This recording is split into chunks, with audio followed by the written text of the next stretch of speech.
Berjumpa lagi dalam permenungan kita edisi Selasa 25 Oktober 2022, Pekan Biasa ke-30.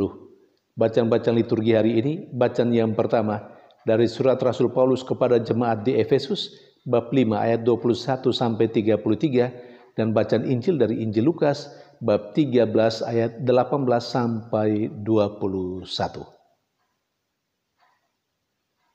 Rasul Paulus memberikan nasihat kepada jemaatnya di Efesus, secara khusus mereka yang hidup berkeluarga.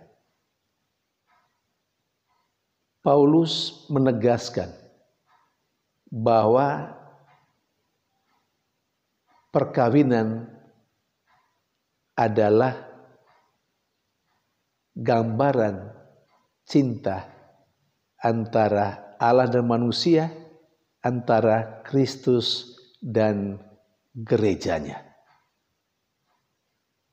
Karena itu, sebagaimana Allah mengasihi manusia dan sebagaimana Yesus mengasihi gerejanya, maka demikianlah seharusnya suami mengasihi istrinya.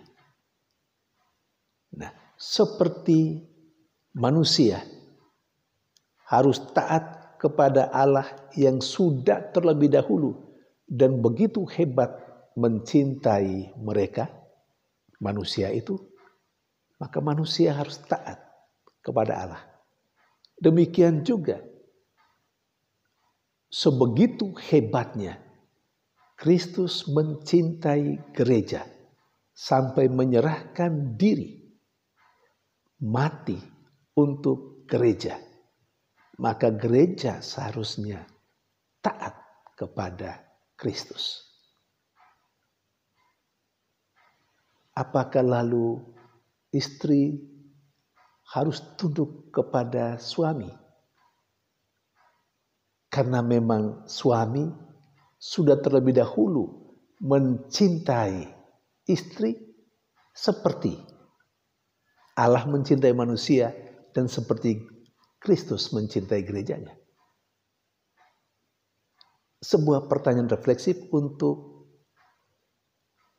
saudara-saudara yang berstatus sebagai seorang suami. Apakah saudara-saudara sudah mencintai istrimu persis seperti Allah mengasihi dan mencintai manusia, persis seperti Kristus mencintai gerejanya? Sehingga saudara-saudara boleh menuntut ketaatan dari pasangan istri untuk taat kepadamu karena Anda, saudara-saudara, telah mencintai mereka, telah mencintai pasanganmu seperti Allah mencintai manusia dan Kristus mencintai gereja. Saudari dan saudara yang terkasih, dalam bahasa gereja Katolik sekarang, apa yang dikatakan oleh Rasul Paulus dalam bacaan pertama hari ini, perkawinan adalah sakramen, tanda kasih Allah. Artinya, melalui perkawinan itu, melalui kehidupan yang saling mencintai antara suami dan istri, di sana nampak Allah yang mengasihi manusia dan Kristus yang mengasihi gereja. Pertanyaannya, apakah seorang suami sudah sungguh mencintai istrinya seperti Allah mencintai manusia dan Kristus mencintai gerejanya? Yang sangat penting dari hubungan suami istri adalah cinta dan kesetiaan. Pasangan suami istri diminta untuk saling mencintai karena mereka membentuk keluarga, mulai hidup sebagai suami istri karena saling mencintai. Dan karena itu mereka juga dituntut untuk setia pada pasangannya masing-masing yang sah. Seperti apapun pasangan mereka. Memang ini hal yang tidak terlalu gampang. Banyak orang menganggapnya sulit. Tetapi apa sih yang sulit? Kalau orang memang karena cinta. Jangan lupa, cinta, kasih membuat banyak hal yang kelihatan sulit menjadi mudah dan gampang. Tetapi ketika orang kehilangan cinta pada pasangannya, maka apapun yang kecil sudah dianggap berat. Saudari dan saudara yang terkasih, cinta dan kesetiaan tidak saja penting untuk mereka yang hidup berkeluarga. Cinta dan kesetiaan juga sangat penting untuk orang-orang yang memilih jalan hidup yang lain.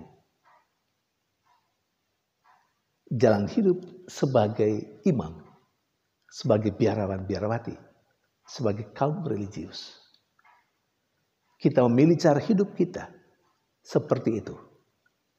Entah imam, biarawan-biarawati, atau hidup religius yang lain. Itu karena kita mencintai cara hidup seperti itu. Nah, kalau kita sungguh mencintai cara hidup seperti itu dan kita telah memilih cara hidup seperti itu, kita juga dituntut untuk setia dengan pilihan hidup kita. Memang tidak gampang karena kita tetap manusia yang rapuh. Maka perlu selalu ada relasi yang akrab dengan Tuhan melalui doa-doa kita. Karena hanya dari Tuhanlah, hanya di dalam doalah kita mendapatkan kekuatan rohani yang mampu menolong kita untuk bisa menghayati hidup kita dengan baik dan setia, dengan benar dan setia. Entah itu sebagai suami istri maupun sebagai biarawan-biarawati atau kaum religius. Sementara dalam bacaan Injil, Yesus menegaskan soal kerajaan Allah. Sederhananya bagi saya, kerajaan Allah itu berarti Allah yang meraja. Kalau Allah yang meraja, semuanya menjadi baik. Tetapi ada pertanyaan yang sering muncul dalam keseharian oleh banyak orang.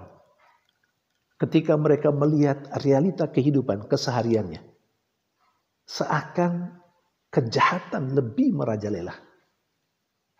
Seakan yang buruk jauh lebih kuat daripada yang baik dan benar.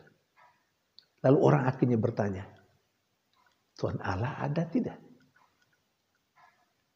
Tuhan Allah ada, lalu di mana?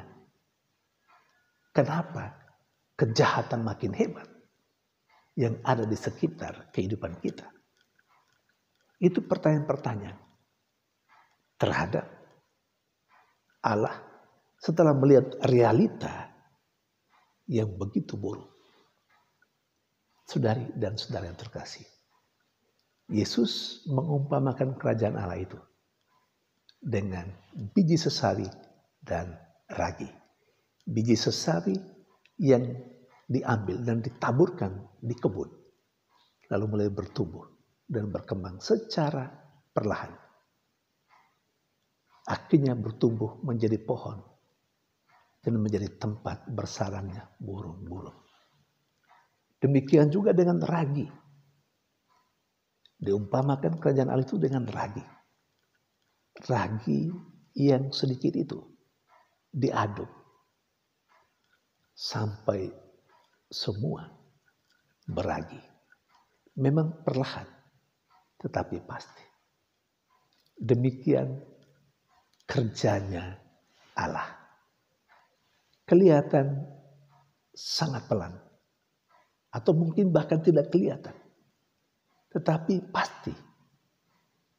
Pasti bahwa Allah terus berkarya. Saudari dan saudara terkasih. Lalu apa peran kita dengan yang namanya kerajaan Allah itu? Saya teringat setiap kali kita berdoa Bapa kami, di dalamnya kita mengharapkan supaya kerajaan Allah itu terjadi di bumi seperti di surga. Kehendak Allah itu terjadi di bumi di mana kita berada seperti di surga. Kita diminta untuk berperan membuat supaya Allah yang meraja itu mulai nampak dengan cara hidup kita yang baik dan benar. Kita harus bisa mengalahkan kejahatan mulai dari dalam diri kita sendiri dan juga kejahatan atau hal yang buruk yang ada dalam lingkungan kehidupan kita. Dengan cara seperti itu, kita mempercepat proses bertumbuhnya kerajaan Allah itu. Saudari dan saudara terkasih, apakah kita adalah bagian komponen dari orang yang mau mempercepat tumbuh dan berkembangnya kerajaan Allah, atau kita malah menjadi pribadi yang melawan kerajaan Allah itu? Tuhan memberkati.